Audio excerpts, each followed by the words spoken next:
Welcome students, welcome to my channel. तो अब हम पढ़ेंगे साइटोकाइनिन के बारे में। लास्ट क्लास में हमने स्टिगोलेक्टोन और जो पहले वाला पढ़ा था कौन सा जैस्मोनिक एसिड पढ़ लिया है, ऑक्सिन और जिबरेलिन भी हमारे हो गए थे। अब हम बढ़ेंगे इसमें साइटोकाइनिन में, और चलो इसके बारे में पढ़ते हैं। जो साइटोकाइनिन है ये डिस्कवर हुआ था as a cell division promoting factor. ठीक है, सेल डिवीजन प्रोमोटिंग फैक्टर की तरह ये ऐसे हुआ था, डिस्कवर्ड हुआ था। नेचुरल जो है वो दो प्रकार के हैं, आइसोप्रिनॉइड और एरोमेटिक। आइसोप्रिनॉइड में जियाटिन है और एरोमेटिक में टोपोलिन है।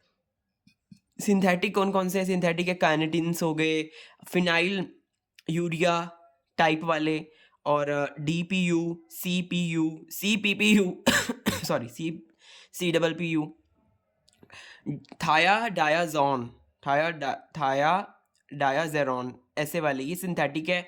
ये जो है ये सिंथेटिक है, ये नेचुरल है। ठीक है, ऐसे इसकी डिफरेंट है। जियाटिन एक नेचुरल है फ्रॉम अनराइप मेज grain in coconut milk. Coconut milk में जो अनराइप मेज में और कोकोनट मिल्क में ये पाया गया जियाटिन। और बात करें इसकी बायोसिंथेसिस की, चलो अब शुरू करते हैं इसकी बायोसिंथेसिस। इसकी बायोसिंथेसिस प्लास्टिड में होता है, और तो प्लास्टिड में ये होता है पाथवे। तो ATP और ADP इनमें से कोई एक इसके साथ जुड़ेगा, DAMP और IPT आइसोपेंटाइल ट्रांसफरेज काम करेगा, बनेगा IPRTP और IPRDP। ATP से बन गया ATP और ATP और DMAPP। IPT आया, एंजाइम है। IPT एक प्रकार का एंजाइम है जिसने क्या किया, जिसने ट्रांसफरेज एंजाइम है जिसने क्या किया, IPRTP IPRDP इसको ये बनाया। फिर CYP735A ये आया, ये भी एक प्रकार का एंजाइम है ना। ये डीफॉस्फोराइलेशन करवाता है और डीराइबोसाइलेशन करवाता है। ये वाला एंजाइम जो CYP35A है, ये बना रहा है ZTP और ZDP और ZDP ये बनाएगा। हाइड्रोक्सीलेज नाम का एंजाइम फिर दोबारा से आएगा। हाइड्रोक्सीलेज का एंजाइम फिर क्या बनाएगा, जियाटिन बनाएगा। जियाटिन जो हमारे को मिला है, जो मेन प्रोडक्ट है इसका वो जियाटिन है, वो हमें मिल जाएगा फिर जियाटिन डायरेक्ट फ्रॉम एंजाइम। ये क्या लिखा हुआ है मैंने, लॉनली ग्रे नाम का एक एंजाइम होता है, हाँ वो हम यहाँ पे भी देखेंगे क्या है। HTP की फुल फॉर्म क्या है, हिस्टिडिन फोस्फोराइलेज ट्रांसफरेज, ये भी एक HPTA की जो फुल फॉर्म है। CK represent as nucleoside and glycosidic and nucleoside conjugate. जो कि कैसे, जो ये है हमारा साइटोकाइनिन है, ये इस ऐसे कंजुगेट्स में रहता है, न्यूक्लियोसाइड और ग्लाइकोसिडिक न्यूक्लियोटाइड कंजुगेट्स में ये रहता है। अब इसकी सिग्नलिंग देखते हैं। सिग्नलिंग में देखने से पहले हम थोड़ा ये देख लेते हैं, जो सिग्नलिंग इसकी बहुत इंपॉर्टेंट है। इसमें दो वो वाली टू कंपोनेंट इसमें हम होता है, टू कंपोनेंट सिग्नलिंग इसमें देखने को मिलती है। हाँ, रिसेप्टर कौन सा है, रिसेप्टर है CRE1 AHK2 AHK3 ये रिसेप्टर है। लिगेंड कौन सा है, CK, साइटोकाइनिन के CK क्या है, रिसेप्टर है। पाथवे दो कंपोनेंट, टू कंपोनेंट फॉस्फोराइले पाथवे इसमें देखने को मिलता है, एक फॉस्फोराइलेशन और डीफॉस्फोराइलेशन। ऐसे फॉस्फोराइलेशन में क्या होता है, histidine kinase sensor protein, histidine kinase sensor protein है जो कि क्या करता है, फॉस्फोराइलेशन करवाता है। जो हिस्टिडीन काइनेज का सेंसर प्रोटीन है वो फॉस्फोराइलेशन करवाता है, और डीफॉस्फोराइलेशन कौन कराता है, जो रिस्पॉन्स रेगुलेटर प्रोटीन है वो डीफॉस्फोराइलेशन करवाता है। एक होता है चेस डोमेन होता है conserve cytokinin binding domain in receptor CRA। Chase domain इसमें प्रेजेंट होता है। तो जब साइटोकाइनिन यहाँ पे प्रेजेंट है और की क्री वन क्या है, रिसेप्टर, साइटोकाइनिन लिगेंड है और ये रिसेप्टर में बाइंड कर रहा है CRE1, तो क्या हो रहा है, फॉस्फोराइलेशन हो रही है। तो आगे जाके फॉस्फोराइल अगले उसको कर रहा है। ये देखिए HHP ये काइनेज है, ये है एस्पार्टेट। ऐसे फॉस्फोराइलेशन हो रही है, फॉस्फोराइलेशन आगे जा रही है। पहले फॉस्फोराइलेशन होगी फिर डीफॉस्फोराइलेशन होगी। ऐसे दो टू कंपोनेंट फॉस्फोरिलेज सिस्टम इसमें चलता है। तो इसका जो यहाँ पे एस्पार्टेट डोमेन है, पहले काइनेस डोमेन क्या कहते हैं फॉस्फोराइलेट होता है, फिर एस्पार्टेट डोमेन फॉस्फोराइलेट होता है, फिर एचपीटी जो होता है वो फॉस्फोराइलेट होता है, फिर एचपीटी जो है वो न्यूक्लियस में जाता है। ये न्यूक्लियस शुरू हो गया, यहाँ से न्यूक्लियस शुरू हो गया, ये यहाँ पे फिर एचपीटी न्यूक्लियस में जाता है। और फिर दो प्रकार के रिस्पॉन्स देखने को मिलते हैं, एक पहला रिस्पॉन्स इधर को, ये दूसरा रिस्पॉन्स। पहला रिस्पॉन्स ये मिलेगा कि रिस्पॉन्स रेगुलेटर जो है वो क्या होगा, इजी देखिए, type B A R R, type B A R R बनेगा। Type B A R R क्या है, जीन ट्रांसफर होगा, इसमें क्या होगा, जीन ट्रांसफर होगा। Type A R R, type B A R R का जीन ट्रांसफर होगा, टाइप ए आर आर बनेगा। ठीक है, मतलब ये एस पी टी फॉस्फोरिलेटेड है, वो इस यहाँ पे जाके इसको फॉस्फोरिलेट करता है, type B A R R को। और रिस्पॉन्स रेगुलेटर, आर आर का मतलब response regulator, aspartate response regulator है ये एक प्रकार से, एस्पार्टेट रेजिड्यू। ठीक है, ये रिस्पॉन्स रेगुलेटर एस्पार्टेट रेजिड्यू। तो ये टाइप बी, इसे फिर यहाँ पे जाएगा टाइप ए आर आर, और फिर ये सी के का रिस्पॉन्स लेगा, साइटोकाइनिन का रिस्पॉन्स लेके आएगा। तो वही तो हमें करवाना है सिग्नलिंग में कि साइटोकाइनेस का रिस्पांस होगा कि नहीं होगा। तो वो इस दो कंपोनेंट सिग्नलिंग जो है, इससे क्या कहते हैं वो हमें पता लगा सकते हैं कि होगा कि नहीं होगा। और दूसरा ये है कि वो सीधा ही टाइप ए आर आर बनाए, टाइप ए आर आर सीधा ही बनाए। ठीक है, दो कंडीशन हो सकती है, या तो वो टाइप ए आर आर पहले टाइप बी आर आर बनाए, फिर वो टाइप ए आर आर बनाए, या फिर वो सीधा ही टाइप ए आर आर बनाए। जो सीधा टाइप ए आर आर बनेगा वो सीधा देखिए फॉस्फोराइलेशन हो गई इसकी, फिर दोबारा फिर वो देखिए ये वही यहाँ से टाइप ए आर आर की फॉस्फोरिलेशन होगी, तो फिर वो सी के रिस्पॉन्स लेके आएगा, आगे का प्रोसेस वही है। फिर वो एच पी टी को रोक देगा। अगर इसकी पहले ये बन गया फिर तो टाइप बी आर आर की बनने की जरूरत है ही नहीं। तो इसलिए जब पहले ये बन गया, डायरेक्ट यही वाला केस हमारा चल रहा है, टाइप ए आर आर ही बन रहा है, तो ये टाइप ए आर आर जो फॉस्फोरेटेड कंडीशन में है वो एच पी टी को रोक देगा। एच पी टी को रोक देगा कि भाई तुम अब आगे काम ना करो, तुम ये टाइप बी आर आर ना बनाओ कि अब मैं बन चुका हूँ। ठीक है, एक बार में एक ही प्रोसेस होता है, उस हिसाब से यहाँ पे काम चलेगा, और देखिए हमारा साइटोकाइनिन का रिस्पांस आ जाएगा। अब हम इसकी बात करते हैं, रेगुलेशन की बात करते हैं कि कभी ये काम होता है, कभी ये रिस्पांस आने को देखने को मिलता है, कब नहीं देखने को मिलता। साइटोकाइनिन का लेवल कम है बाय साइटोकाइनिन ऑक्सीडेसिस। ऑक्सीडेसिस जो होते हैं, ऑक्सीडेसिस उसका लेवल कम कर देते हैं। ऑक्सीडेसिस से याद रखना, सी के लेवल को कम करेंगे ऑक्सीडेसिस। रिटार्ड शूट डेवलपमेंट को रिटार्ड कर देंगे, रोक देंगे। नॉक्स जीन अगर प्रेजेंट है तो क्या होगा, साइटोकाइनिन लेवल बढ़ जाएगा इन सैम शूट एपिकल मेरिस्टेम में जो है वो, अगर नॉक्स जीन प्रेजेंट है तो उसका साइटोकाइनिन बढ़ जाएगा शूट एपिकल मेरिस्टेम में। It increases IPT level from form C के। ये क्या बनाता है बेसिकली, आईपीटी जो है वो बनाता है। आईपीटी हमने देखा था ना, यहाँ पर है आईपीटी जो है ये आइसोपेंटाइल ट्रांसफरेज। तो अल्टीमेटली आइसोपेंटाइल ट्रांसफरेज तो इसी को बना रहा है, साइटोकाइनिन बना रहा है, जियाटिन बना रहा है जो कि साइटोकाइनिन है। तो इसलिए देखिए अगर ये प्रेजेंट होगा, नॉक्स जीन प्रेजेंट होगा तो आईपीटी जीन को बढ़ाएगा। आईपीटी जीन जब बढ़ेंगे तो क्या होगा, ये जो हमारा प्रोसेस है साइटोकाइनिन जो है वो बढ़ेगा, वो ज़्यादा बनेगा। अब अगर हम बात करें AHP इनहिबिटर क्या करता है, AHP6 इनहिबिटर इसको रोकता है, साइटोकाइनिन के लेवल को घटाता है। शूट में क्या होता है शूट में साइटोकाइनिन और ऑक्सीजन का रेशो, साइटोकाइनिन का ज़्यादा रेशो होता है, ऑक्सीजन का कम होता है। तो cytokinin divided by oxygen high है, मतलब साइटोकाइनिन में ज़्यादा है। रूट में क्या है, सीके और ऑक्सीजन की जो रेशियो है वो लो है, मतलब साइटोकाइनिन कम है, ऑक्सीजन ज़्यादा है। ऐसे मतलब ये पता हम लगा सकते हैं कि कहाँ पे क्या है क्या नहीं कही है। तो जब ये साइटोकाइनिन ज़्यादा होगा तो ऑब्वियसली वो शूट ही बनेगी, और साइटोकाइनिन कम होगा तो फिर वो रूट बनेगा। ये हम ऐसे कर सकते हैं, रेगुलेट कर सकते हैं इसको, एंजाइम को बेसिकली, तभी यहाँ पे लिखा है।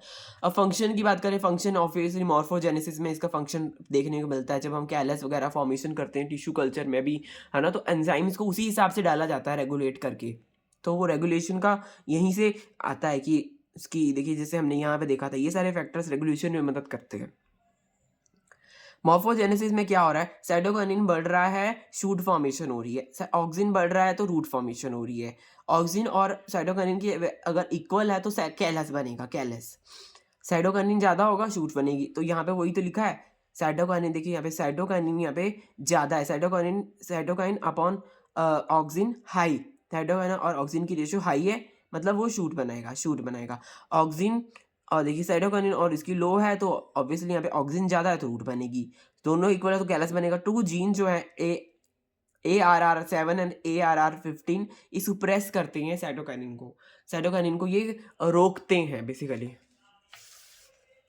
अब हम आगे चलते हैं। अब देखिए यहाँ पे क्या है, आप देखिए अब इसके हम वो पढ़ेंगे जो इसके फंक्शंस होते हैं, और ये इसके फंक्शंस बहुत ही इंपॉर्टेंट है।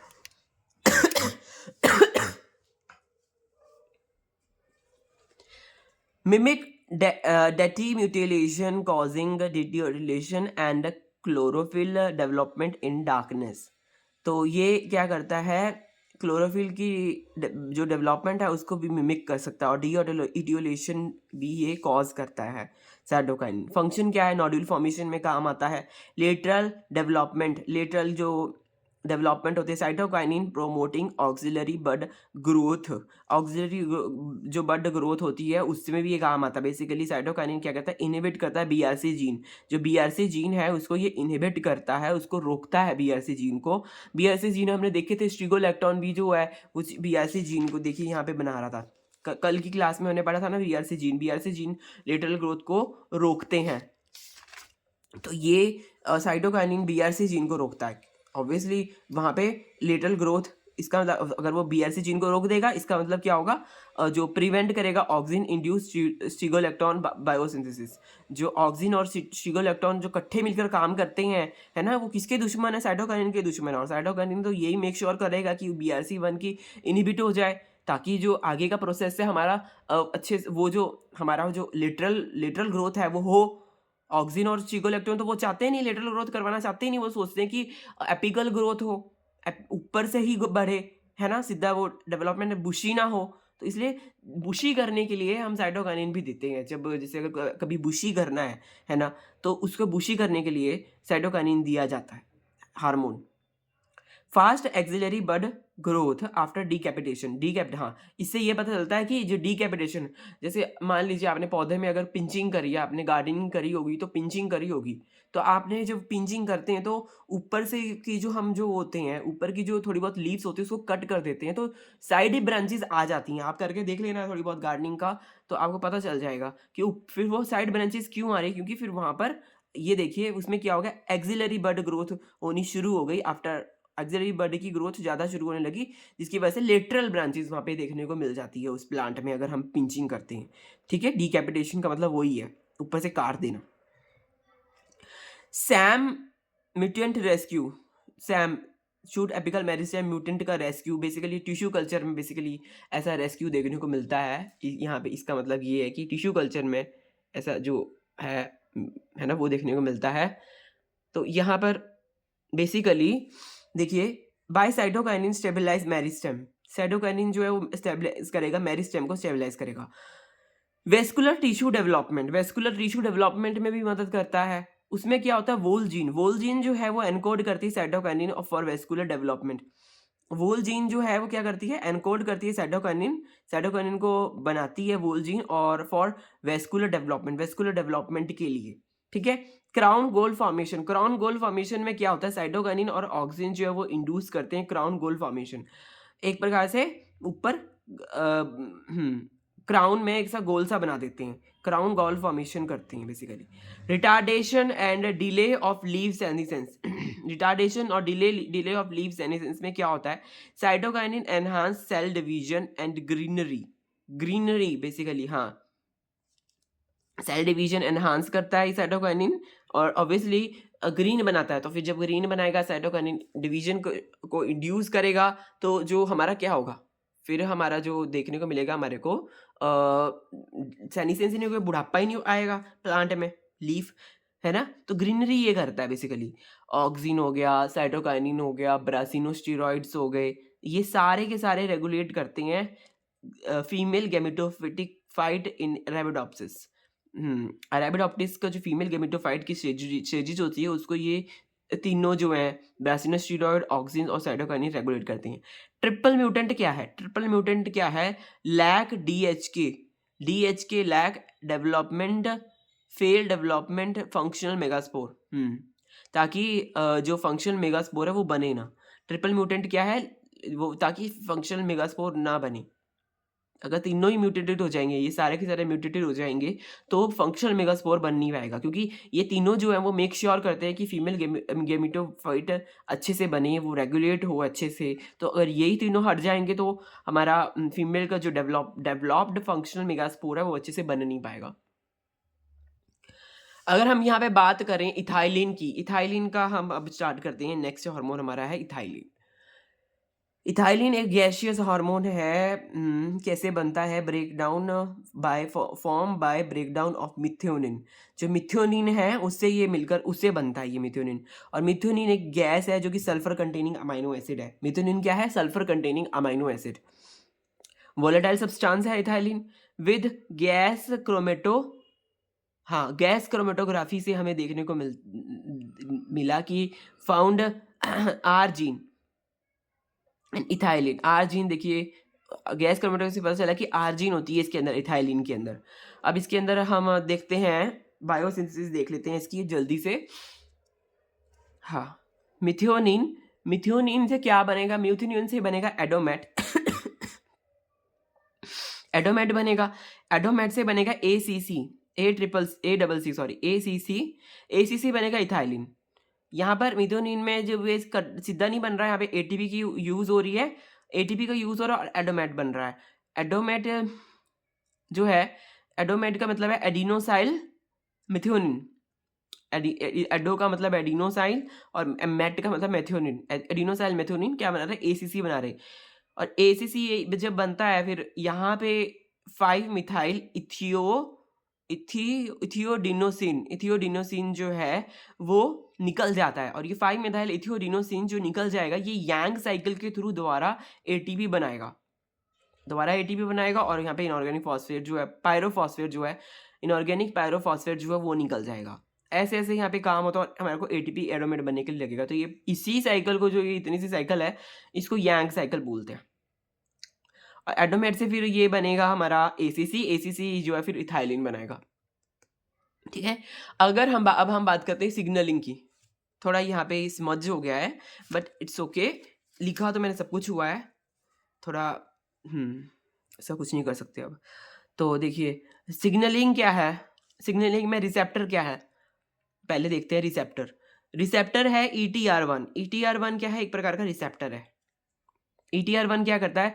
ये ETR1 act as negative regulator की तरह ETR1 काम करता है। ठीक है। रिसेप्टर ETR1 इन ER ल्यूमेन में क्या कहते हैं, ये काम होता है। ER ल्यूमेन में ETR1 प्रेजेंट होता है। ER की एंडोप्लाज्मिक रेटिकुलम के ल्यूमेन में ये प्रेजेंट होता है। लिगेंड जो है वो है इथाइलिन। लिगेंड कौन सा है? इथाइलिन। ठीक है। रिसेप्टर है ETR1 और लिगेंड है इथाइलिन। तो बेसिकली क्या हो रहा है? ETR1 interact with CTR1 and EIN2। किससे किससे रेगुलेट एक्ट कर रहा है ये? ETR1 CTR1 से और EIN2 से रेगुलेट कर रहा है। CTR1 का काम है, नेगेटिव रेगुलेटर है CTR1, negative regulate सीरिन threonine kinase को नेगेटिव रेगुलेट करता है। और EIN2 स्टेबलाइज करता है EIN3 को। ठीक है। और ERF1 क्या है? Ethylene responsive gene. इसकी फुल फॉर्म ये है। तो दो कंडीशन यहाँ पे देखने को मिलती है कि एक तब जब इथिलीन एब्सेंट है और एक तब जब इथिलीन प्रेजेंट है। जब इथिलीन एब्सेंट है तो देखिए यहाँ पर आप देखिए, ये ऐसे हमारा डोमेन्स जो है उसमें ऐसे ETR1 ऐसे प्रेजेंट है, और यहाँ पर ये जो ये प्लाज्मा मेम्ब्रेन है बेसिकली, इसके यहाँ पर EIN2 देखिए कुछ ऐसे ऐसा मेम्ब्रेन स्पेनिंग रीजन के थ्रू ऐसे प्रेजेंट है EIN2। और ये एंडोप्लाज्मिक रेटिकुलम में यहाँ पे देखने को हमारे को मिलता है। तो ER के ल्यूमेन में ये एंडोप्लाज्मिक रेटिकुलम का जो ल्यूमेन है उसमें ये ऐसे प्रेजेंट है। ETR1 प्रेजेंट है और EIN2 प्रेजेंट है। फिर जब ये एब्सेंट होगा तो CTR1 क्या है? CTR1 क्या एक प्रकार का नेगेटिव रेगुलेटर है CTR1। CTR1 क्या करेगा, फॉस्फोराइलेज करेगा। CTR1 एक्टिव है, इसको रोकने वाला कोई नहीं है। CTR1 को, जो एक प्रकार का हाँ नेगेटिव रेगुलेटर है, तो उसको तो रोकेगा नहीं कोई। तो फिर यहाँ पे ये जो फॉस्फोराइलेशन करवाएगा ATP को अंदर भेज देगा न्यूक्लियस के अंदर। ये तो ER का ल्यूमेन है, इंडोप्लाज्मिक रेटिकुलम की मेम्ब्रेन है। फिर ये एंडोप्लाज्मिक रेटिकुलम में CTR एक्टिव है। फिर वहां पे वो क्या कर रहा है, EN2 को फॉस्फोरेट करवा रहा है, ATP से ADP बन रहा है। और ATP से ADP बनेगा तो EN2 का काम क्या होता है, EN2 का काम होता है EN3 को स्टेबलाइज करना। देखिए EN2 को काम है EN3 का स्टेबलाइज करना। तो EN3 जब यहाँ पे एक्टिवेट हो रहा है ATP, तो वो EN3 अंदर जा रहा है और रिस्पॉन्स लेके आ रहा है। EN3 कहाँ से आ रहा है, ये देखिए न्यूक्लियस से वो अंदर जा रहा है। ये जो न्यूक्लियर के जो पोर कॉम्प्लेक्स होते हैं यहाँ पर, न्यूक्लियर पोर कॉम्प्लेक्स NPC, इसके बारे में हम पढ़ेंगे जब हम सेल बायोलॉजी पढ़ेंगे, तब हम सब कुछ देखेंगे, सारी ऑर्गेनेलिज पढ़ेंगे इसके बारे में। तो देखिए ये EN3 अंदर जा रहा है। फिर जब EN3 अंदर जा रहा है तो ये EN3 खत्म हो जाएगा। EN3 का काम तो स्टेबलाइजिंग करवाना है ना। और बेसिकली इसका ये काम है EN3 का, वो इस इथिलाइ ERF को एक्टिवेट करवाना। तो ERF को एक्टिवेट नहीं करवा पा रहा क्योंकि इसकी हो गई बेसिकली ये इसकी फॉस्फोरिलेशन करवा दी गई। यहाँ पे EN2 इसके साथ जुड़ नहीं पाया। तो EN2 इसके साथ जुड़ नहीं पाया, तो ये स्टेबलाइज भी नहीं हो पाया EN3 फिर अंदर चला गया। और देखिए फिर अंदर चला गया ये न्यूक्लियस में, और इसका 26S प्रोटियोलिसिस इसका हो गया, प्रोटियोसोम में चला गया और ये खत्म हो गया। ये तो तब था जब इथाइलिन प्रेजेंट नहीं था। जब इथाइलिन जो है वो प्रेजेंट होगा तो क्या होगा, इथाइलिन जब प्रेजेंट होगा, देखिए यहाँ पे रिसेप्टर CTR1 जब है इनएक्टिव हो जाएगा। ETR1, ये तो ETR1 है, ETR1 में वो जुड़ेगा। ETR1 जो है, अब वो ये ETR1 है, ये जो यहाँ पे था ना ETR1, ये एक प्रकार का रिसेप्टर है, तो ये इसको पकड़ लेगा। और हमारा CTR1 इनएक्टिव है, यहाँ तो एक्टिव था CTR1, यहाँ पे CTR1 इनएक्टिव रहेगा, तो उसको तो अपना काम नहीं कर पाएगा। तो जब वो अपना काम नहीं कर पाएगा, वो बेसिकली फॉस्फोराइलेशन का नहीं कर पाएगा EIN2 की। तो देखिए EIN2 यहाँ पे फॉस्फोराइलेशन हुआ भी नहीं है इसका। तो फिर ये क्या है कि फिर ये यहाँ से आएगा और ये यहाँ से क्लीव हो जाएगा, EN2 यहाँ से क्लीव होगा और EN3 के सब वो न्यूक्लियस में चला जाएगा। जो न्यूक्लियस में EN3 पहले से प्रेजेंट है, वो उसका 23/6S प्रोटियोसोम नहीं होगा बेसिकली। फिर ये दोनों न्यूक्लियस में जाकर EN2 और न्यूक्लियस में जाएगा, और EN3 न्यूक्लियस में, दोनों देखिए आपस में दोनों EN2 EN3 को स्टेबलाइज कराता है। तो EN2 जब इसके EN3 के साथ जुड़ेगा, स्टेबलाइज करवाएगा, तो ERF जो है, ARF ethyl responsive gene, ethylene responsive genes हैं, वो एक्टिवेट हो जाएंगे। EN2 EN3 और इथाइलिन रिस्पॉन्स जो जीन है ERF है, जो एक्टिवेट हो जाएगा। और फिर जब ये एक्टिवेट हो जाएंगे तो ये रोक देंगे, जो ये प्रोटियोलिसिस होती है यहाँ पर, प्रोटियोसोम वाला पाथवे है, इसको ये रोक देंगे। फिर ये रुक जाएगा तो हमारा रिस्पॉन्स, इथाइलिन का रिस्पॉन्स हमें देखने को मिल जाएगा। और फिर ऑब्वियसली फिर हमारा जो है, जो हमें चाहिए बेसिकली उसका रिस्पॉन्स ही तो हमें चाहिए है ना, जो यहाँ पे रुक रहा था उसका रिस्पॉन्स यहाँ पे हो नहीं पा रहा था कंप्लीट, तो यहाँ पे हमें वो रिस्पॉन्स देखने को मिल जाएगा। ठीक है, समझ आ गया होगा, मैंने अच्छे से समझा दिया है, नहीं आया तो आप रिपीट कर लीजिए। तो अब हम इसके इनहिबिटर्स देख लेते हैं, ACC सिंथेस और ACC ऑक्सीडेज। ये दोनों सिंथेस और ऑक्सीडेज क्या करते हैं, ये ACC ये प्रमोट करते हैं। क्या लिखा है मैंने यहाँ पर, इथेलिन को प्रमोट करते हैं। हाँ सॉरी, ये प्रमोट करते हैं, इनहिबिट नहीं है, ये कट है। ये ACC सिंथेज और ऑक्सीडेज ये प्रमोट कर रही हैं यहाँ पे बेसिकली। और AOA AVG CO टेम्परेचर 35 से डिग्री ज़्यादा ये इनहिबिट कर रहा है इसकी सिंथेसिस को, इथिलीन की सिंथेसिस को। ठीक है, ये थी इसकी सिग्नलिंग और बायोसिंथेसिस। अब हम इसकी पढ़ेंगे, हाँ इसके फंक्शंस तो बहुत इंपॉर्टेंट है, क्वेश्चंस भी पूछे हुए इसके फंक्शंस से कई बार, जो ट्रिपल रिस्पॉन्स हमें देखने को मिलता है। अगला फिर हम इसके बाद, हाँ आज हम ये दो यही इथिलीन तक ही पढ़ेंगे फिर, क्योंकि अगला हम फिर अब फ्रेश माइंड से हम एब्सिसिक एसिड पढ़ेंगे, फिर हम ब्रेसिनोस्टेरॉइड पढ़ेंगे। हाँ बस फिर हो जाएगा हमारा कंप्लीट सब कुछ, ये हार्मोन्स हमारे कंप्लीट हो जाएंगे। ये दो हार्मोन्स अब बच्चे हैं। फिर उसके बाद हम सेंसरी फोटोबायोलॉजी में जाएंगे। फिर उसके बाद हम जाएंगे, किधर जाएंगे अब, हाँ फोटोट्रॉफिन और वर्नलाइजेशन, फ्लावरिंग, इन सब में जाएंगे। और फिर मिसलेनियस चीज़ें जो, हाँ फिर ये बेसिकली ये जो दूसरा वाला पार्ट शुरू हो जाता है स्ट्रेस फिजियोलॉजी वाला, वो भी मैं थोड़ा आपको करवा दूंगा। स्ट्रेस फिजियोलॉजी का भी मैंने लिखा ही हुआ है। बेसिकली अभी फ़िलहाल तो ये रिवीजन कोर्स के हिसाब से चलेगा। इसका तो बहुत डिटेल्ड नोट्स मैंने बनाए हुए हैं, है ना, तो डिटेल्ड में भी आपको किसी टाइम में पढ़ा दूंगा।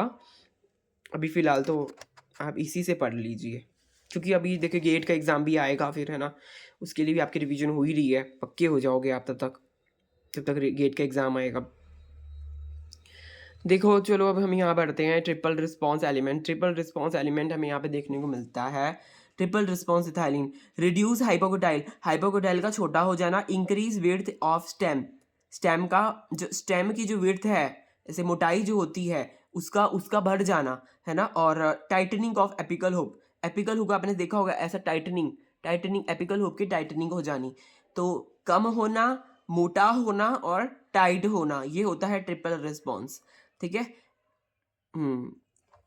ETR1 की अगर म्यूटेशन है, ETR1 की म्यूटेशन है ना, तो क्या हमें देखने को मिलेगा, तो क्या रिजल्ट हमें देखने को मिलेगा वो एक बार जान लेते हैं। ETR1 की जब म्यूटेशन है तो unable to chelate Cu, copper जो वो कीलेट नहीं हो पाएगा, नेसेसरी फॉर इथाइलिन बाइंडिंग, और जो कि बहुत ही नेसेसरी है ये कॉपर का कीलेट होना, मतलब ऐसे, है ना, जुड़ना, वो बहुत ही नेसेसरी है for the ethylene binding. EN2 जो है म्यूटेशन अगर होगी, EN2 की म्यूटेशन होगी तो block ethyl response in seedling and adult Arabidopsis plant. जो अडल्ट अरेबिडोप्सिस प्लांट है उसकी, है ना, उसकी सिग्नलिंग में ये क्या कहते हैं, बेसिकली बाधा लाएगा। ठीक है, EN2 अगर म्यूटेट हो गया, ठीक है। EN2 कहाँ काम था EN2 का, तो दिखा देते हैं। EN2 देखिए, EN2 क्या कह रहा है, EN2 यहाँ प्रेजेंट था ना, जो वही तो अंदर बेसिकली उसको स्टेबलाइज कर रहा था EN3 को, तभी रिस्पॉन्स देखने को मिल रहा था। तो EN2 अगर खराब हो जाएगा, उसी की म्यूटेशन हो जाएगी, तो इथाइलिन का रिस्पॉन्स इन दिखेगा, है ना। और इथाइलिन के कई सारे रिस्पॉन्स होते हैं, कई सारे इसके फंक्शंस होते हैं, तो वो प्ले नहीं हो पाएंगे, है ना। उसका रिस्पॉन्स का मतलब ये है कि इसके फंक्शंस ही प्ले नहीं हो पाएंगे, इसलिए हम उसके फंक्शंस बाद में पढ़ रहे हैं। जो भी हार्मोन हम पढ़ रहे हैं पहले हम उसकी बायोसिंथेसिस देख रहे हैं, फिर उसके हम सिग्नलिंग देख रहे हैं, फिर उसके फंक्शंस पढ़ रहे हैं कि क्या क्या फंक्शंस ये प्ले करता है। लॉस ऑफ CTR1 अगर लॉस हो गया और ट्रिपल लॉस हो गया, है ना, लॉस ऑफ फंक्शन हो गया। CTR1 तो वही है जो पहले हमने देखा था, constitutive ethylene response, constitutive CTR1 भी अब आपको डायग्राम में दिखाता हूँ। देखिए CTR1, ये पहला जो है CTR1 ये देखिए, ये CTR1 यहाँ पे एक्टिव था जब एब्सेंट था, तो जब ये होगा तो क्या होगा, तो ये होगा तो कॉन्स्टिट्यूटिव मतलब लगातार रूप से इथाइलिन बनता जाएगा, इथाइलिन का रिस्पॉन्स आता जाएगा कि लगातार होगा ये काम। CTR1 बेसिकली उसका ट्रिपल रिस्पॉन्स भी खत्म हो जाएगा, है ना, ट्रिपल रिस्पॉन्स खत्म हो गया, और या फिर CTR1 का लॉस हो गया। CTR1 का नेगेटिव रेगुलेटर है, तो नेगेटिव रेगुलेटर की भी जरूरत है। ऐसा नहीं है कि नेगेटिव रेगुलेटर तो गलत काम कर रहा है भैया, हमें इसकी जरूरत नहीं है, ऐसा नहीं होता है। नेगेटिव रेगुलेटर की भी जरूरत रहती है, क्योंकि फिर अगर यही नेगेटिव रेगुलेटर देखो खराब हो रहा है तो कॉन्स्टिट्यूटिव इथाइलिन का रिस्पॉन्स आ रहा है। ठीक है, ये डिफरेंट कंडीशंस हैं, क्वेश्चंस भी आपको बताइए इसमें से पूछ लेते हैं। फिर ये म्यूटेटिव कंडीशन से loss of function of EN2 and EN3, इनका लॉस ऑफ फंक्शन हो जाएगा तो क्या होगा, इथाइलिन इनसेंसिटिविटी हो देखने को मिलेगी। जो इथाइलिन की इनसेंसिटिविटी है वो हमें देखने को मिलेगी। अब हम इसका एक बार फंक्शंस देख लेते हैं। फंक्शंस जो हमने सिग्नलिंग में देखा ना कि भाई वहाँ पे इसका रिस्पॉन्स क्या है, तो वो ये फंक्शन ये वाले रिस्पॉन्स इसके होते हैं, अभी जो हम पढ़ेंगे देखते हैं। एपिनेस्टिंग बेंडिंग देखने को मिलती है लीव्स की, जो लीव्स होते हैं उसकी एपिनेस्टिंग बेंडिंग देखने को मिलती है।